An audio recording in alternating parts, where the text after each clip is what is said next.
listeners, and welcome to another one in our long-running series of financial wellbeing podcasts. This one is, in fact, podcast number 111. How on earth have we been getting away with it for so long?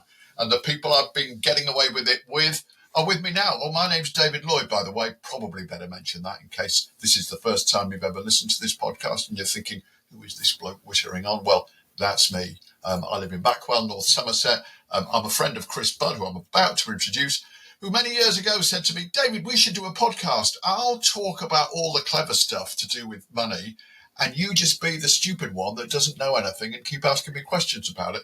And it's a relationship that's worked pretty well so far. Chris, who are you? I think you have fulfilled the role admirably, David. So, I wrote the original financial wellbeing book and then the 4 cornerstones of financial wellbeing. I went to San Diego recently to a conference to talk about. Did you, Chris? Wellbeing. I did. Sorry, where were you in San Diego doing what now? Sorry, Chris? I should explain, David. So we had the Institute of Financial Wellbeing conference recently, and I had flown back that day. So I made a point of that evening. We had a party in the evening with all the members, and I just kept banging on about, I'm sorry, I'm a bit tired. I just flew in from LA this morning. The red eye. Sorry, Chris, I interrupted. What were you doing over in San Diego? I was talking at the Financial Therapy Association conference, which was really, really interesting, where you've got a load of therapists who have realised that money is one of the biggest causes of stress and worry, and so they specialise in that. And lots of financial planners who realise that they need to get a bit deeper in their conversations with clients. And so kind of arriving at the same financial well-being-y type place, but from opposite directions. Really, really interesting. Lovely people. I had a really, really nice few days. Fascinating. Now, that disembodied voice that suddenly interrupted Chris while he was in full flow. Disembodied voice person, could you introduce yourself formally, please? Yeah, of course. This is the moment that we do the big plug, isn't it? I'm Tom Morris, director and chartered financial planner over at Ovation Finance, who support this podcast. If you ever need to talk to anyone about your financial planning needs, drop us a line. Find us at ovationfinance.co.uk. And now my marketing team will be very pleased that I've done my job. Very well done. And they will be even more pleased if I declare an interest and say that I'm indeed a client of Ovation Finance. And Tom is indeed my financial advisor. And they do an absolutely brilliant job. Brilliant. We're nailing this, aren't we? Can I just add something? We've never really said this before because we're always very British about this and slightly shy about being too pushy and all that. I reckon, I hope this isn't inappropriate, Tomo, somebody could just phone up if they wanted to discuss something that they heard on this podcast. Could they not? I mean, just get in touch. We'd love to hear from our listeners, whether it's an email, which address is in the show notes, or if you've got really something deeper that you want to talk about, get in touch. We'd love to hear from people. Yeah, look, a big part of what we're about at Ovation is trying to get this message of financial well-being out there and trying to support the wider community in that. So yeah, if you feel you want to get in touch, absolutely. I echo what Chris said. I hope that's okay. I'm basically saying, if the listeners, if you really like the idea and want to have a long chat with somebody, give Tomo a call. Yeah, give me a call. See, I'm very blessed that I've already established I know nothing. well, thankfully, Chris, as you know, I'm not the only planner in the business. So we do have the resource to speak to people. Right. And I would be interested to know, has this podcast actually driven more work your way? Have you picked up clients as a result of people listening to this podcast? That's a very good question. I think the answer is yes, we have. I was only speaking to somebody recently who was listening to the podcast. It was one about permission. And they got in touch specifically about, you know what, this really resonated with me. I think I'm okay. I think I've got it, but I'm too scared to spend it. I need somebody to give me permission or tell me I'm going to be okay. So yeah, we're doing a lot of financial planning work with them and trying to make sure that they are, spending what they've diligently saved up all over these years. And you can see the weight's certainly lifting already. So yeah, it's definitely happened. And I certainly speak to people all the time who've listened to it. Quite a lot of advisors, I have to say, a lot of financial advisors and planners who listen to it and change how they do things in their practice and pick up little tips and ideas. So even if it hasn't been clients to Ovation, one of the principles of Ovation as an employee-owned company, we have a very strong ethos and principle. is that it's not all about clients and money. It's about making a difference to the world. So that's a really big part to us as well. So yeah, it has had a big influence, I think. Good. Well, we can all feel pretty pleased with ourselves, can't we? So moving on, Chris, what's on today's podcast? So today we are going to look at places in the world where people live the longest, and what those people and how they live can tell us about our relationship with money, about our financial well-being. Oh, that's interesting. So there are clearly defined places, are there? And you think there is a connection that can be established between that and well-being? Absolutely. And it's been going on for 20 plus years now, so unquestionably. Excellent. Well, we look forward to hearing a little bit more about that. But before we do, obviously, the real reason that people tune into this podcast week in, week out, month in, month out, year in and year out, is to get the advice of the wise young man that is Tom Morris.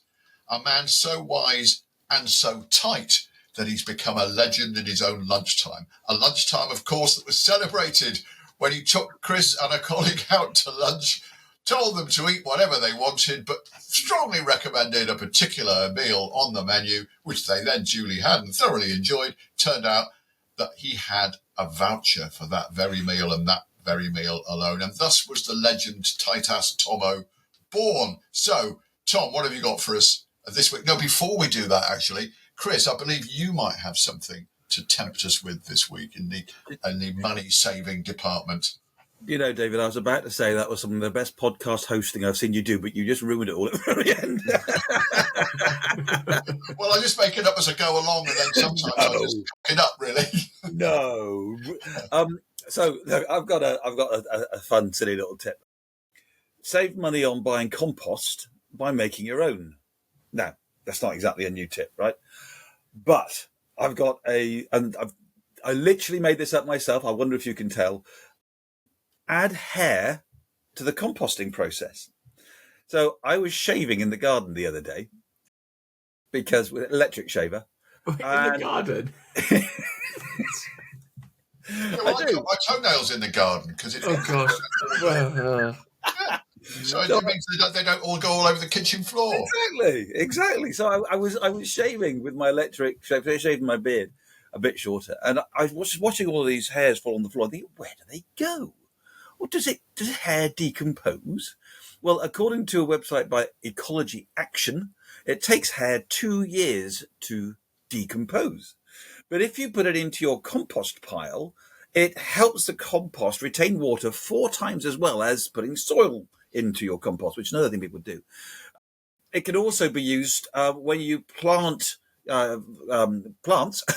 When you first plant them, it provides structural supports for roots to take hold. So next time at the barber's and you're getting your hair cut, ask them to sweep up all of your hair and maybe somebody else's as well. Why not?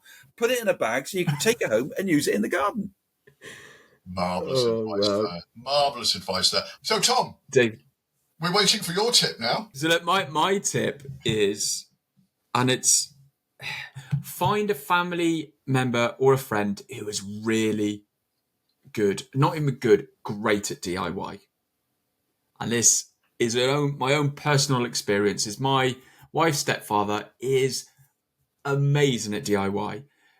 Can turn his hand to most things, and we've just had our kind of kitchen renovated. Not a big, massive change to everything, but yeah, some new flooring. We needed to concrete a bit, some new lightings, that sort of thing. And he's done pretty much all of it for cost of materials. So there's my tip. Make sure you either marry somebody who has a family member who's really good at this stuff, or go and find somebody who could do it for free out of the goodness of their heart.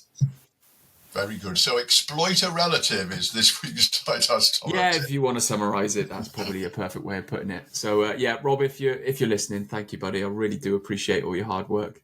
Tomo, you've just given me an idea for a future podcast episode. Go for it. Time banking. You heard of this? Yeah, I have. Yes. I think that might be worth exploring, and it's where you put your skills for a few hours to somebody in your community, and then you borrow somebody else's skills for a few hours, and they do something for you. It's a bit just being neighbourly, you might argue, but it's just formalised. Anyway, leave that there. Leave that with me. I'll be on it. Excellent. Right. Okay. Well, that's all the Titus stuff out of the way. Chris, tell us more about these happy places then. Okay, so these are called blue zones. It started with the work of a guy called, I hope he'll forgive me if I'm pronouncing his name wrong, Dan Buettner, who was a National Geographic explorer and a journalist. And his job was to find interesting mysteries around the world and then solve them. Oh, what a cool job. I know. He talked about the expeditions of Marco Polo, and nobody's quite sure where he ended up and stuff like this. Anyway, one of the mysteries that he and his team uncovered was that there are some places in the world where people live longer than in other places of the world, and some particular places where considerably longer. So the mystery that was to be solved was why. And what happened is team would look at all of the data from censuses around the world, and as they found areas on a map that fulfilled their criteria, they would put a blue circle around them. So they started to refer to them as the blue zones, and hence the name. And so what sort of places are we talking about? Well, they found 5. One was a region of Sardinia in Italy. Another was an Aegean island in Greece. There was a peninsula in Costa Rica. Interesting, this one, a community of Seventh-day Adventists in California, in America, and the town of Okinawa in Japan. And people in those places live longer than any other places in the world. That's right, yeah. Well, it's a little bit deeper than just that headline. For example, the Greek island, Ikaria, also had the world's lowest rate of middle-aged mortality and the lowest rates in the world of dementia. So the interesting bit about longevity, you don't really want to live a long time if the last 20 years of your life are with dementia or are infirm or what have you. So they actually talk about a triangle for old age, which is a combination of living a long time without disability and then dying quickly. And the best place in the world for that is Okinawa. Well, I think that notion of as someone that's just experienced the slow and tragic demise of my mother-in-law through dementia, and also went through that with my mother. And as you know, my late wife was very ill and lingered arguably a little bit too long towards the end. That notion of dying quickly is something, particularly as I get older myself, that I think becomes really more appealing. I think the notion of having to sit round watching somebody who's well, I don't know quite how to put this, who shouldn't be alive any longer, really, not to put it bluntly, still being alive is really difficult. It's difficult for them. It's difficult for us watching them, lingering and not dying. So I think this notion of dying quickly is a fascinating one, and I'd love to hear more about that. I'd say the other one that strikes me there is living, if you're going to live a long time, is trying to be healthy towards that back end. And active. Being active, but I think a lot, I'm sure it'll come up in these points you're about to raise, but a lot of it is don't leave it too late to get your body in shape, because everybody will deteriorate from a certain level. Let's talk about muscle mass, for example. Your muscle mass and strength will deteriorate as you get older. But the higher point you have that means that kind of landing zone is a lot further on. And you can hopefully keep some of that bone strength and muscle strength. Anyway, we're getting into my old degree. I think that does play very nicely, actually, Tom, into what we're going to go on and look at. Anyway, there we go. So let's move it on then, because you've established a very diverse range of places that were found by the Blue Circle guys. Is there anything about the geography, for example, that they have in common? Yeah, this kind of is going to play into Tomo's point, because for example, all of the places are hilly. So one of the common features of how people lived in these places, or live in these places, was what researchers describe as moving around naturally instead of being powered. So, walking, not using cars, or cycling, not using cars. So the fact that each of those areas is on a hill means that not only were they walking a lot, but they were doing so up and down hills. Mm-hmm. See, I think this raises an interesting point. You're not actually talking about a place where all the residents work out regularly, have high number of gym memberships, or everybody out running as their hobby. I think you're talking about places whose features just naturally make people live well and be fit. Yeah, exactly. It's a key aspect, and we're going to return to this. It's the physical features of the location, but also the way that the people there live their lives. Everybody lives their lives. So the culture that they live in, which then creates good habits. So this is so important because I'd like to think that we don't do this on our podcast, but we don't want to be wagging our fingers and telling people that they're doing the wrong thing and they need to change their behaviors. That doesn't work. We all know that eating fast food and drinking too much alcohol is bad for us, but we still do it. So there's lots of statistics that I've been hearing about how diets only work for something like 7 months or so, and then we revert back. So this is not about trying to necessarily change all of our behaviors. People in the blue zones live longer lives not because they tried to. Longevity just happened to them. So this is about the environment in which we live, which then automatically leads to good choices. Mm-hmm.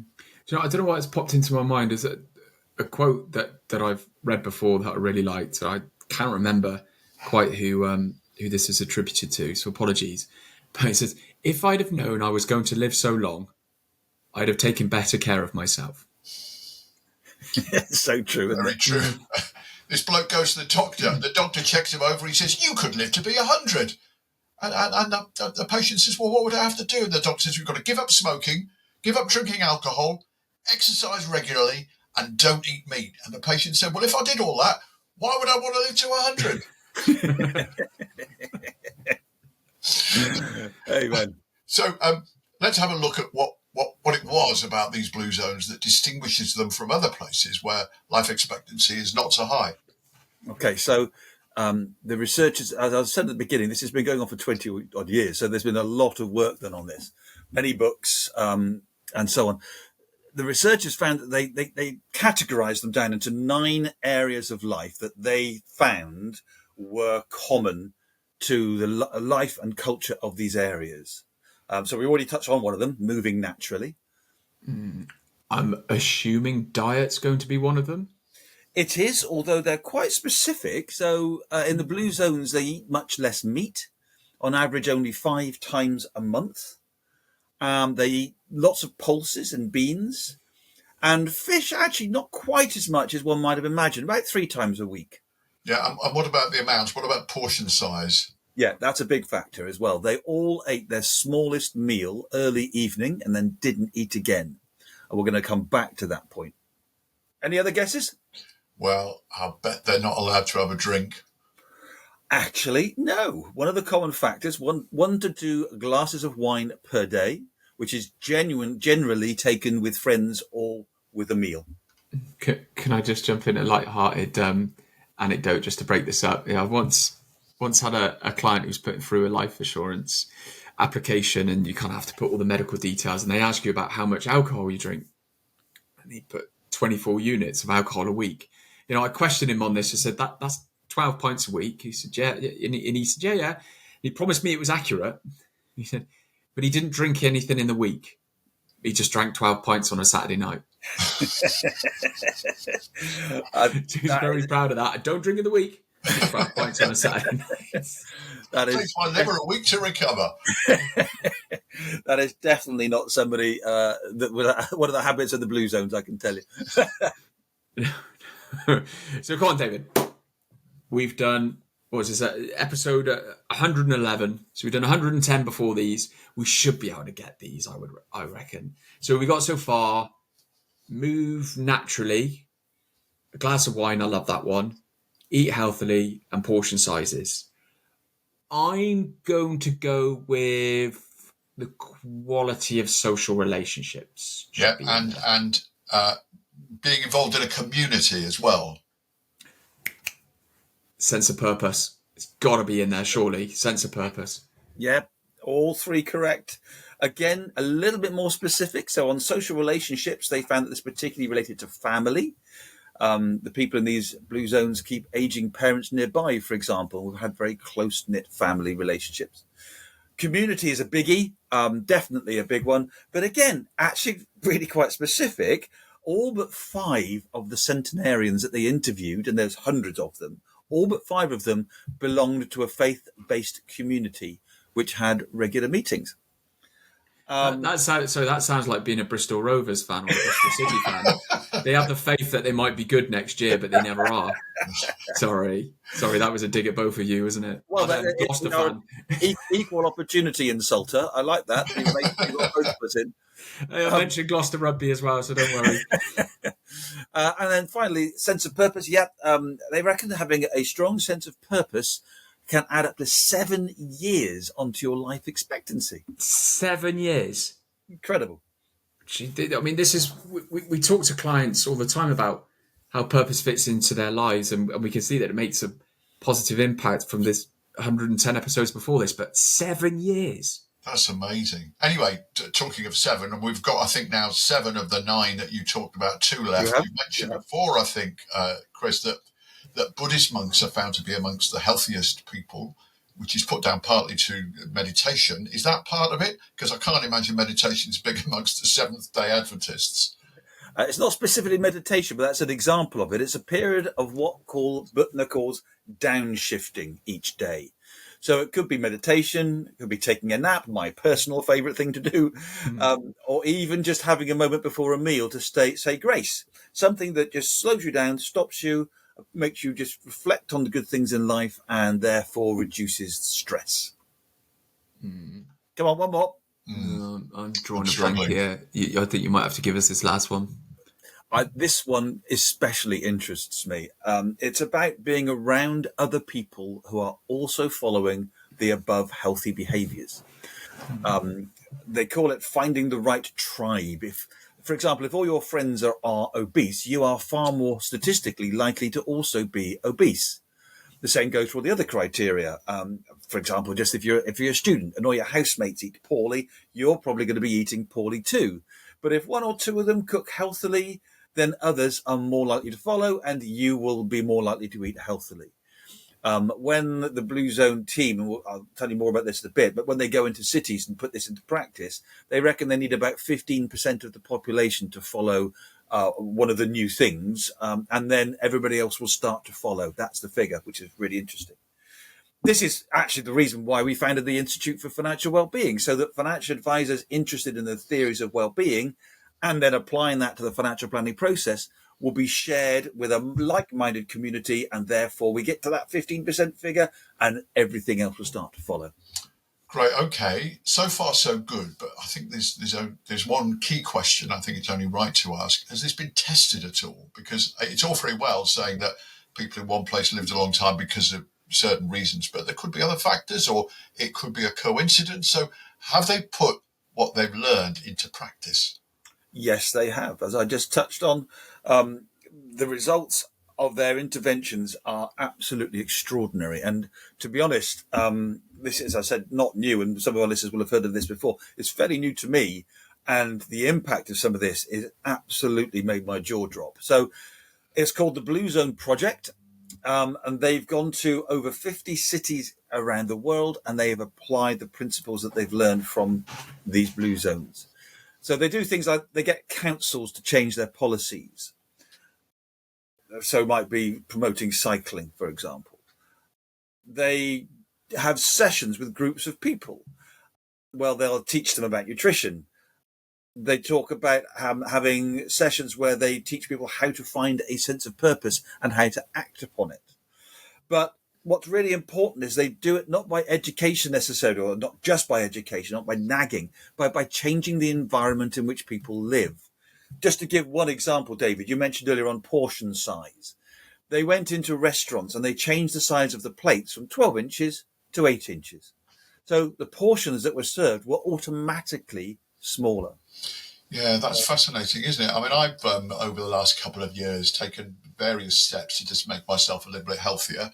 One of those has been cutting back on the amount of alcohol that I drink, but also eating less as well. And I find that smaller plate thing really, really works. So if I have a great big dinner plate and I put food on it and it's not as much as I'm used to eating, I go, oh, that's not enough, and I'll spoon more on. But actually, if I have a smaller plate, it looks to me like that's a good amount of food. And through having done that for 2 years now, I've re-educated my stomach to expect less food. And if I do have a great big blowout, I can't feel really bad and feels wrong. Yeah. They talk about an 80% rule, where when you're 80% full, that's when you should stop, because the digestion process will actually fill up to 100% full. But because we don't know that, we keep going past the 80%. So that's something that's the kind of the science behind it. There's loads of examples of things that they changed. We got restaurants to not automatically put bread and butter on a table. You can get it if you ask for it, but you don't automatically put it on the table. Things like the snacks nearest the checkout at grocery stores, they changed to healthy snacks, not chocolate and crisps. Well, interestingly, there's been a government intervention on that, because at my local Tesco, other supermarkets are available, a year or so ago, they completely reorganised the shelving, and they moved all of the chocolate and the biscuits and all of that towards the back of the store. And I said, well, why are you doing that? I've just worked out where everything is. And it was for that very reason. It's to take it away from the checkout so that you don't have that last minute temptation to just slip something into your trolley that you shouldn't eat. Exactly. Another thing they did, they ran purpose workshops, which I touched on. And they asked the following questions. What do I enjoy? I mean, listeners might actually just write these down and ask yourself these questions. Really, really simple. What do I enjoy? What am I good at? What are my values? And then who can I help? So once you've listed those down, you've got some criteria to apply to, things that you could go and do. That's 7 years. People with a strong sense of purpose live 7 years longer than people who called themselves rudderless. It's worth spending the time on. Wow. And crucially, did it work? Yeah, the effects were incredible, especially on health and life expectancy. In one city, they reduced the average waist size of the entire population by 4 inches. No way. Lower obesity, higher fitness levels, higher life satisfaction being reported. And one city in Southern America of 1 million people, they saved $250 million a year in healthcare costs. God, that is staggering. It makes you wonder why we don't just do it worldwide for everybody. I want more of these tips. I want them now. Now, I'm going to hazard a guess. I think I might know why they don't happen everywhere. And I think there might be something to do with the profit motive and the food industry. Yes. Let's add a word in. Let's add a really, really important word in. Yet. So, another one. People in the blue zones had 6 to 7 hours of social interaction every day. Isn't that interesting? 6 to 7 hours of social interaction. And I think there's a really interesting point there about working from home, which is much more common these days, where we don't have that social interaction. Yeah, that's an interesting one. I can only really speak of our experience, or my experience, really, because the team can speak for themselves. But obviously, COVID, we're all working at home, and then we ventured back into going into the office, and really, we're only in all together one time a week. And in between that, we'd sporadically go in if we need to see clients, and it'd be a bit of a skeleton staff job. And on that day that we go in, I personally get really invigorated by it. I really feed off the energy of the rest of the team. I enjoy it. I enjoy their company. I enjoy all the things that come with collaborating with people in that way. And yeah, we are, thinking about, should we be having more time together? I think the answer is probably yes, but there's a lot of complicating factors to that. And it is a question that we keep asking ourselves. And I think we're seeing that across the board with employers and in companies are really trying to work out what works in a post-COVID world with this flexible working. It's not an easy answer, but it's quite telling, that evidence there, Chris. I think flexibility is the key word, by the way. It doesn't mean to say everybody has to be in every day. You can have flexibility. I just mentioned my record selling that I've started over the last 18 months. So regular listeners probably remember that I started buying and selling vinyl. I've always been a big vinyl junkie. And now I sell at markets 2 to 3 times a month. And after I'm doing it this weekend on Sunday morning at the Tobacco Factory in Bristol. And I love it. The chats I have with people. I could do an entire podcast episode with hilarious things that people say to me. And a lovely conversation. A guy the other day, I played drums in a band. We supported girls' school once. Love it. I love it. And he told me all about on tour with the female heavy metal band girls' school. I absolutely love it. And for the rest of the day, I feel better. I feel nourished, Yeah, I think it's really important. I've always, part of the work that I do, or perhaps I should say used to do, because I'm kind of moving towards retirement now, is working as a writer. And obviously that's a fairly solitary job. So I've always looked to find things where I can get out and be part of a community. I was governor at my son's school. I was involved, as Chris knows, with my local cricket club for 18 years, but I've stepped away from that now. I'm on the local parish council, so I'm always looking for opportunities. And talking about the cricket club, I don't miss the day-to-day engagement because having done it for 18 years, I felt it was time somebody else had a go. But I miss the people that I used to meet there, and because I'm now retired from playing as well, I don't have that interaction on a Saturday afternoon or a Sunday afternoon that I had for 40 years of my life, and I do miss that. So I've taken up playing golf again, which I always said I would do when I stopped playing cricket, and that's been really good because it gets me out, it gets me meeting people, and because my golf has now deteriorated to the point that a round of golf takes me at least 2 hours longer than it used to. I spend more time interacting with other people as well. That's a great tip. There's lots of things that you can do out there, but community has always been a very, very important thing for me. And as I say, as I move into retirement, I think it will become even more important that I don't put myself in a position where all of those things that naturally come your way through work aren't there anymore. So you need to go out and find them. And David, so this is the heart of it, isn't it? I want to wrap this up by handing over to Tomo, who's been patiently waiting in the wings. Because this is a financial well-being show, not about life expectancy, although you'd expect a healthy life to be a happier life. But the major takeaway for me about researching about these blue zones is that this idea that we discussed earlier of not expecting people to change habits, although, you've just mentioned, David, we can put a bit of effort in to do some of these things, but to create an environment in which we live so that... This is staying in. Listeners, Chris's doorbell has just rung again. I wonder what I have that a might sneaking be. suspicion. Is it more records, Chris, by any chance? I don't know. I'm doing a podcast. I can't go and find out. I just hope that there's a little record cheekily leaning against the front door when I get there. Anyway, a major takeaway for me about the blue zones is this idea of not expecting people to change habits, but creating the environment in which we live so that good choices are more likely to happen by themselves. So, Tomo, what can listeners do to create an environment which will lead to them having a better relationship with money? Yeah, I've thought, you've asked me to think about this before this podcast, and it's really hard to not just run to the habits and run to the tips. That's all we're forced down our throats with financial stuff. So I've tried my best to make this an environment type of tips. So I've got 5 for you. I think the first one chimes with what you've been talking about, what we've been talking about, is find what gives you purpose and enjoyment. I think that's so crucial to get right, because if we get that right, we're creating this environment that our finances are geared towards. We're creating our life environment that our finances can be geared towards. And the next sort of 4 stages are all pretty much geared to this first one. And it's really important. Not necessarily financial, but I have to reiterate this point. It's so important. They talk about cart before the horse. That's what we're talking about here. Figure out where you want to be heading before you start doing things with your money. The second one is analysing one's spending is an important factor in financial planning.